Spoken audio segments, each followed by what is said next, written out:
ఈశాన్య రాష్ట్రాలను వరదలు ముంచెత్తాయి. 2 రోజుల వ్యవధిలో కురిసిన భారీ వర్షాలకు కొండచర్యలు విరిగిపడి 30 మంది మృతి చెందారు. గువాహటిలో 67 ఏళ్ల తర్వాత రికార్డు స్థాయిలో ఒక్కరోజే 11 సెంటీమీటర్లకు పైగా వర్షపాతం నమోదైంది. 15 జిల్లాలపై వర్ష ప్రభావం ఉండగా సుమారు 78,000 మంది ప్రభావితులయ్యారు. ఈశాన్య రాష్ట్రాల్లో వరదలు బీభత్సం సృష్టించాయి. 2 రోజులుగా ఎడతెరిపి లేకుండా వర్షాలు దంచి కొడుతున్నాయి. ఆయా రాష్ట్రాల్లో కొండచర్యలు విరిగిపడి పదుల సంఖ్యలో మరణాలు సంభవించాయి. అసోం, అరుణాచల్ ప్రదేశ్, మేఘాలయ, మణిపూర్, మిజోరాం రాష్ట్రాల్లో ఆకస్మిక వర్షాలతో జనజీవనం స్తంభించింది.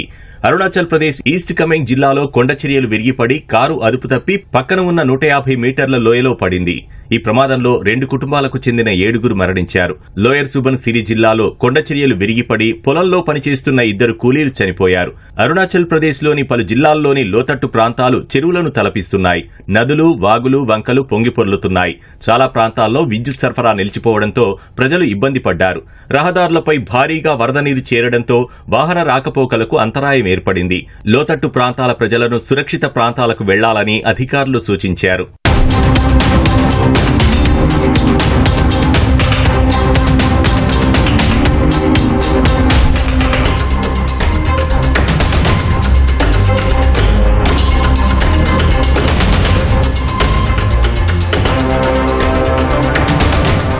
అసోంలోని 15 జిల్లాలపై వరద ప్రభావం తీవ్రంగా ఉంది. 6 జిల్లాల్లో ఏకధాటిగా కురిసిన భారీ వర్షాలకు వరదలు సంభవించాయి. పలుచోట్ల కొండచర్యలు విరిగిపడ్డాయి. కామ్రూప్ మెట్రోపాలిటన్ జిల్లాలో కొండచర్యలు విరిగిపడి 3 మహిళలు సహా 5గురు చనిపోయారు. గువాహటితో పాటు పలు పట్టణాల్లో రహదారులు చెరువుల్లా మారాయి. జనజీవనం స్తంభించింది. కరెంటు సరఫరా నిలిచిపోయింది. పలు ప్రాంతాలకు వాతావరణ శాఖ రెడ్ అలర్ట్ జారీ చేసింది.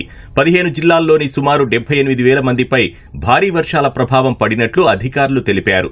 మణిపూర్లో ఏకధాటిగా కురిసిన వర్షాలకు 883 ఇళ్లు దెబ్బతిన్నాయి. వేలాది మంది ఇబ్బంది పడ్డారు. ఇంఫాల్ తూర్పు జిల్లాలోని లోతట్టు ప్రాంతాలు జలమయమయ్యాయి.